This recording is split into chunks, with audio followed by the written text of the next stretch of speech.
The province of British Columbia, through the Ministry of Housing and Municipal Affairs, is leading a major shift in how homes get planned, approved, and built, powering not just more housing production, but thriving communities our province desperately needs. Digital innovation sits at the heart of this change, digitizing the BC building codes and deploying automation tools that make compliance faster, more consistent, and scalable for vibrant, complete neighborhoods, from family-friendly suburbs to urban infill and Indigenous-led developments. That momentum sparked a big question. How do we transform the entire housing ecosystem, permitting, construction, operations, to deliver more homes faster while building resilient communities where people can live, work, and connect? That's why the province partnered with Digital, Canada's global innovation cluster for digital technologies, to launch the Housing Growth Innovation Program, a $9 million, 4-year initiative designed to unlock real housing production and technology to create capacity across BC. This program unites industry, innovators, communities, and government to shatter silos and forge a digital backbone for speed and scale, from digital permitting and modular construction to workforce development and Indigenous-led innovation that creates inclusive, future-proof places to call home. Modern methods of construction alone won't cut it if the surrounding systems lag. It's shared data, automation, AI, Internet of Things, and digital twins that drive smarter decisions, faster builds, and communities that work for everyone, reducing costs, waste, and timelines while boosting affordability and livability. By modernizing how we build, BC is positioning itself as a North American leader in digital construction and permitting, turning innovation into tangible communities on the ground. I'm Amy Vilis, Director of Housing Growth Innovation Program at Digital, and this is Blueprint for Growth, Innovation, and Housing. Today, I'm thrilled to be joined by someone helping drive this shift, the Honourable Minister Christine Boyle, Minister of Housing for British Columbia. Minister Boyle, lovely to have some time and be here with you today. First off, the best and the coolest thing for me is we both worked with the City of Vancouver at the same time. So you and I were working towards the same goals at the City of Vancouver during some truly pivotal years in housing. You're on council championing rental and non-market projects, and I was leading the short program to fast-track social housing approvals, which ultimately helped spark the first provincial investment in digitization. Today, as the MLA of Vancouver Little Mountain, you are deeply aware of the housing needs facing communities across BC. And now, as the Minister of Housing and Municipal Affairs, you're carrying that commitment towards a provincial scale. I know you're really looking at streamlining approvals and supporting more affordable, climate resilient. From City Council to Cabinet, how has that journey shaped your approach to housing creation today? Yeah, I really do think my time in local government has been so informative in the work I'm doing now, particularly because we work so closely with local governments and we need to, and understanding how challenging that job is, I think is helpful. But I really do think about all of the housing work in terms of people and communities. And so I think about the neighborhood that I grew up in that was full of kids, like we hear about now in stories.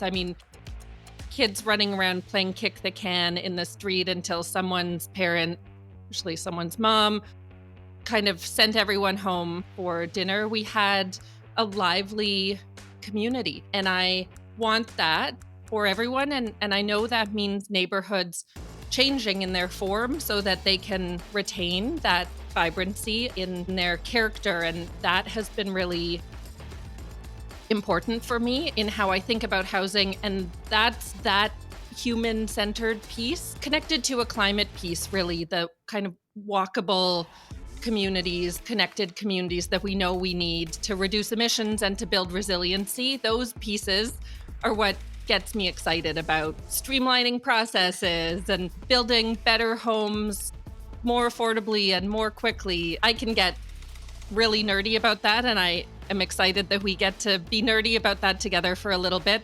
And for me, all of it is rooted in the kinds of communities that I want us to be able to build all across the province. So when I was in local government, I was excited about the work that this provincial government had started doing, really using every tool to deliver better and more affordable homes, make sure they weren't sitting empty, that homes are for people, and particularly creating homes that work for those most struggling.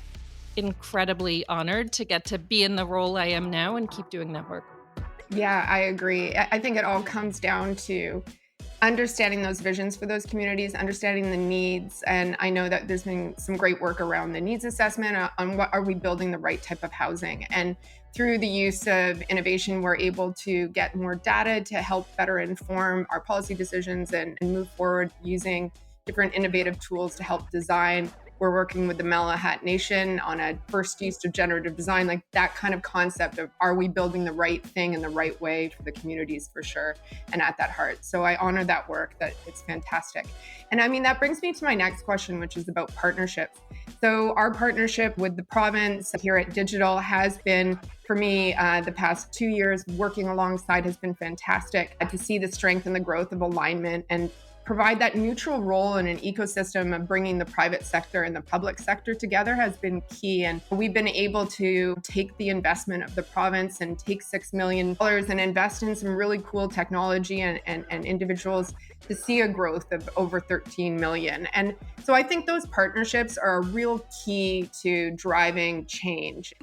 From your perspective, what becomes possible when the province partners and co-invests in situations like this to break down those silos? I think it's the best and only way to get things done. I mean, we have many important roles to play at the provincial level, and we can't do it alone. Just like there's no one silver bullet that solves housing for us, there's no one player in the field who can do it all on their own. And so I'm glad that we have such good partners. I feel really lucky here in BC that the housing ecosystem is so strong and creative, and we have so many good folks to be looking to and learning from and working with, and a huge amount of creative work on that innovation side. Like I said, we work closely with local governments, and that's an incredibly important partnership. The community housing sector in BC is strong and diverse, working with nations, working with nonprofits. So all of that is what makes it happen. And then we have important roles in that. We have tools that we've been using to end restrictive single-family zoning, to encourage the use of mass timber construction, but that's only successful with the innovation that happens to make it successful. We've been enabling more small-scale multi-unit housing like duplexes and townhomes, and again, that's successful because of the good and creative work that has been happening around standardized design and modern methods of construction. I mean, all of the tools we can use, we are using, and they're only successful because of partnership. And then we hear back what needs to be tweaked and work from there. And I love that style of work. And I'm glad to be one piece of it and know that there are so many people I can reach out to and say, can you explain this piece to me? Or what are you doing here? Or how do we solve this problem? I think digital is a great example of all of those partnerships. I love hearing about the types of projects that are being made possible from that innovation. The Malahat Nation project is one of them. I was hearing recently about the Radical EO project with Simplicity and the City of Salmon Arm and the District of North Van contributing around municipal digital readiness for permitting. West Group's Steelworks project, looking at digital manufacturing techniques and pre-cut steel pieces. I mean, like I said, all of that is, I think, a means to get to where I want to get to, which is the types of vibrant communities we know we need, but they're exciting ways to get there, and they're moving us forward in really good ways. We know we need more innovation. We have it here in BC in droves, and I'm keen to keep moving it forward. I agree. And one of the most important things about the work that the province has been doing in British Columbia is that, the awareness about permitting. I mean, we talk about it, you hear about it, it gets blamed all the time for all the bottleneck pieces. But the real amazing piece was some stakeholder engagement that the province did around finding out really what the issues were and boiling it down to builders and developers really want to know exactly what to do so they can create create complete applications and get there faster. Local governments are asking for better quality applications. So from that work, the province has established the BC Building Permit Hub to tackle that head on. So maybe can you talk a little bit about how it's transforming the speed and certainty for housing approvals for communities across BC? I can happily talk about that. I love that. Building Permit Hub was launched in 2024.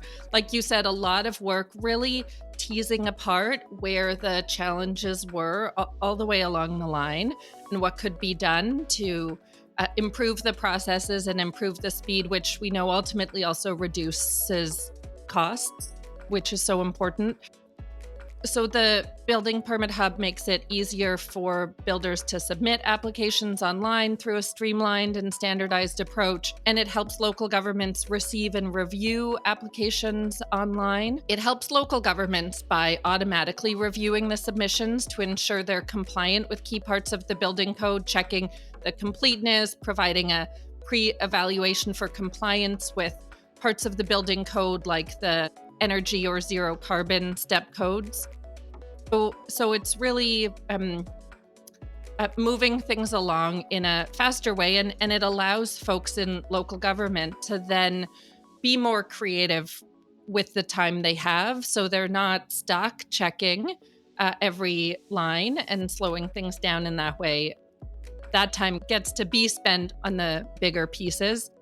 We have 8 communities who are using Permit Hub now, and we're working with others to scale up and deliver a consistent experience for builders, making it easier and faster to get projects approved regardless of jurisdiction. So my ministry is currently engaging with 30 more local governments who are interested in using the hub. And to support them in taking that step, we announced in the fall a 3rd intake of the Local Government Development Approvals Program, which is funding to support local governments in creating more efficient approvals processes and supporting more local governments in implementing the Building Permit Hub.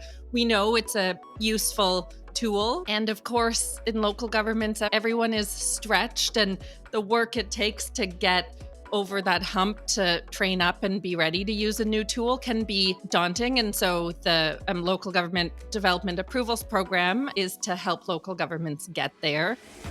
It's how we moved the needle at the City of Vancouver. Was that initial funding from that program allowed us to go, okay, here we go. And years later, we're making some inroads. And I really do think it's a great way to level set different regional areas in BC. And it provides that idea of tool equity too, where the larger municipalities, might have more horsepower. The smaller ones might not have permitting issues. They might have building inspector issues. So it maintains some standards and allows some transparency. And I think it's really cool because we're one of the only provinces across Canada that are taking that approach. So once again, leading the charge. And it leads me to my next piece. Yeah. You can't pick up I was going to say a newspaper. I am that old. But I still miss flipping the pages. Me too. But we're all talking about DASH, the digitally accelerated standardized housing. We're honored to have a program in our portfolio that is helping assist that, and some fantastic stuff. I refer to DASH just to make people laugh as well as like the full meal deal. The standardized designs through to the BIM models, real-time supply checking, full kit of parts, offsite, is like all the buzzwords all contained there and all bundled together. But the cool thing for me and the beauty of it all is that it's also a la carte. You can pick up the pieces as you need and what you need. So I think it's a spectacular program for that. Instead of one way, one route, you can cherry pick what it is that you need from the program. So it's a true game changer for BC. Maybe if you could speak to a little bit about the program and where you see it taking BC and leading in the country and in North America, really. Yeah, again, happy to. And I also think it's game changing. And I'm grateful again for that approach that the province has taken with partners to really look at how can we improve every piece along the line here.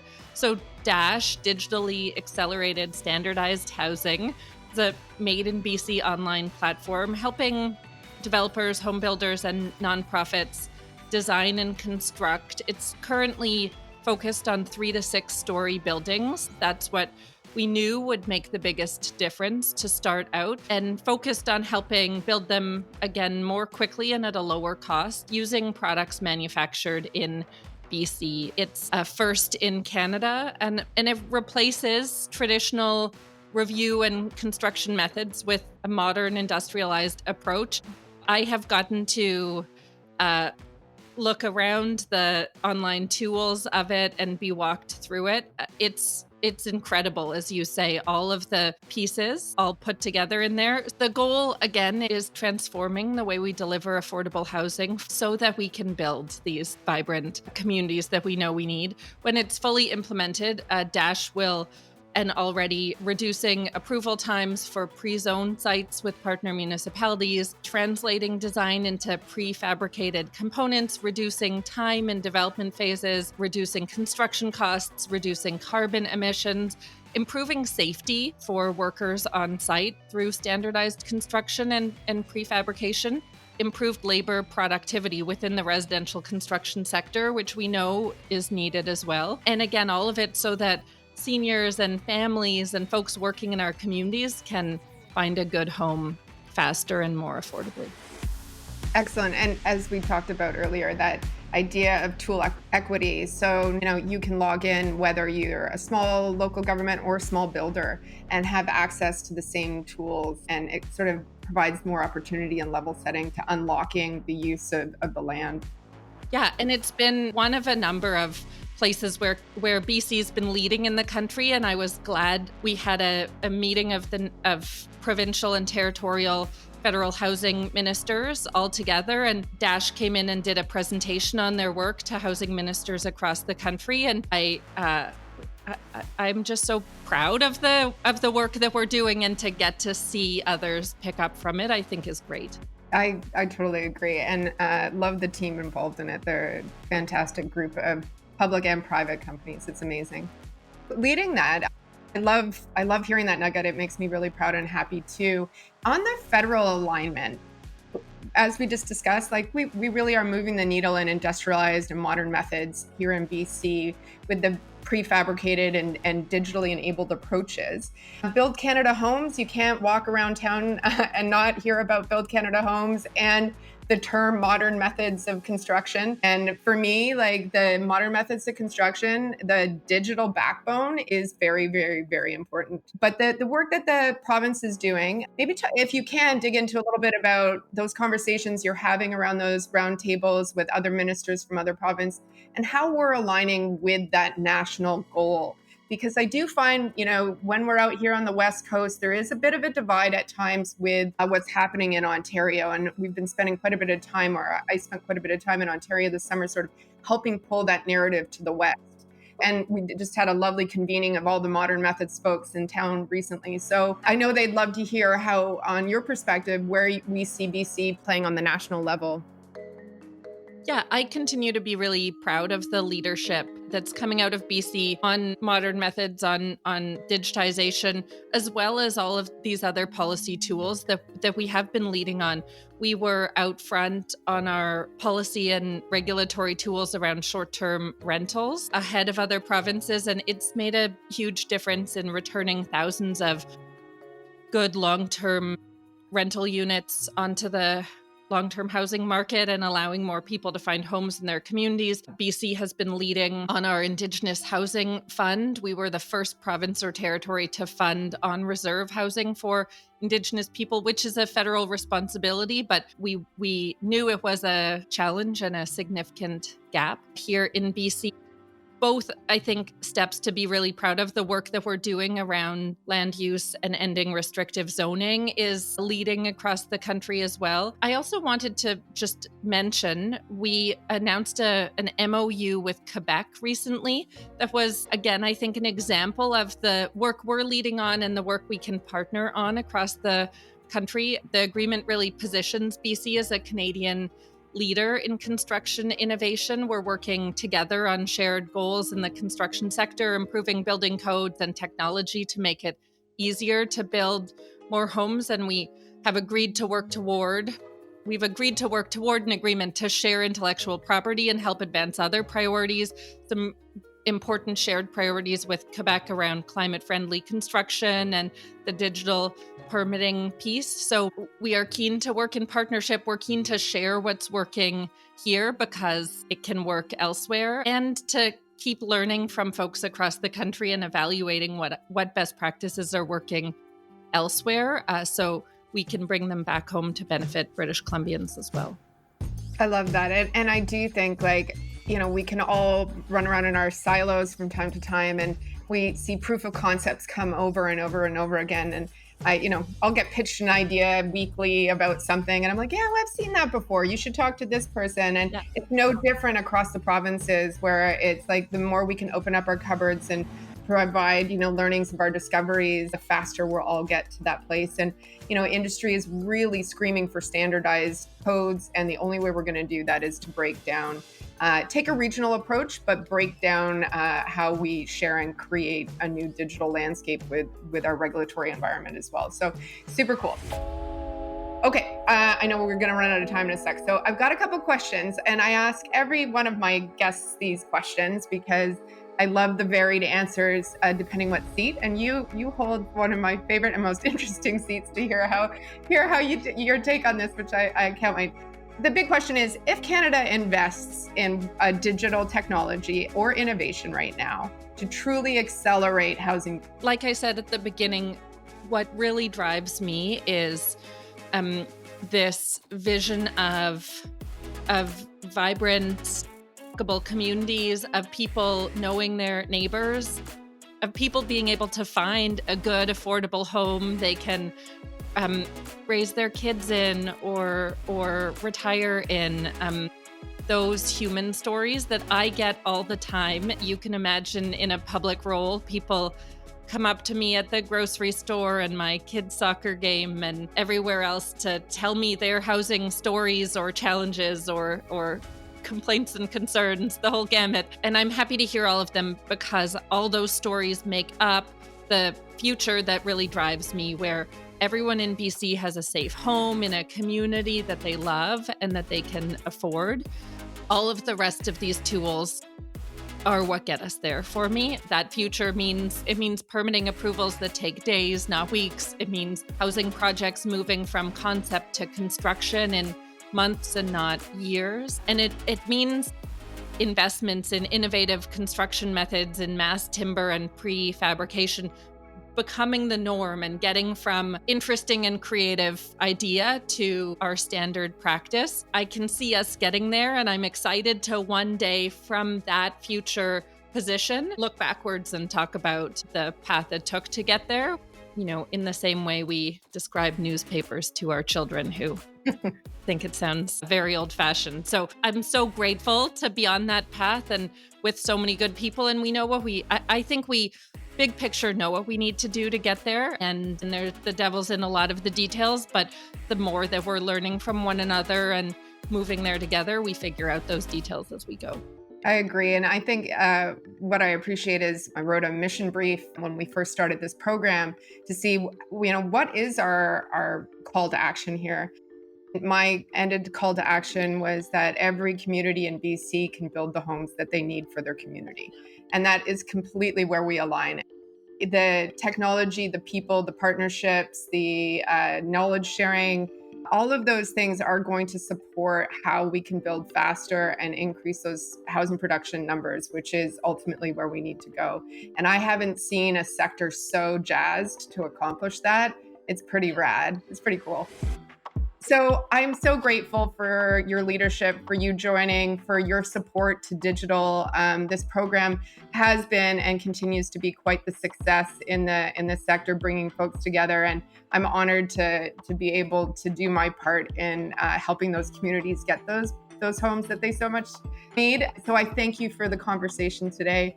I am 100% available to help answer those questions when you need answers. I certainly spend a lot of time myself asking others questions to dial in and to get further down the path. So please reach out at any time. Can I just wrap up by also saying a huge thank you? I feel so lucky to be in this role and be constantly learning from folks. And everywhere I go, there's interesting and creative work happening. And I'm sure the folks listening and the folks that you are working with are all part of that as well. Love it. Today's conversation shows what's possible when policy alignment, technology adoption, and partners move together, unlocking faster approvals, scalable construction, and smarter systems to deliver the homes in British Columbia. This is exactly the momentum that the Housing Growth Innovation Program exists to accelerate. To our listeners, thanks so much for tuning in to this second season of Blueprint for Growth. We'll talk to you next time. This podcast is powered by Digital's Housing Growth Innovation Program, with support from the Province of British Columbia and the Ministry of Housing and Municipal Affairs. Another Everything Podcast production. Visit everythingpodcast.com, a division of Pattison Media. Subscribe wherever you get your podcast.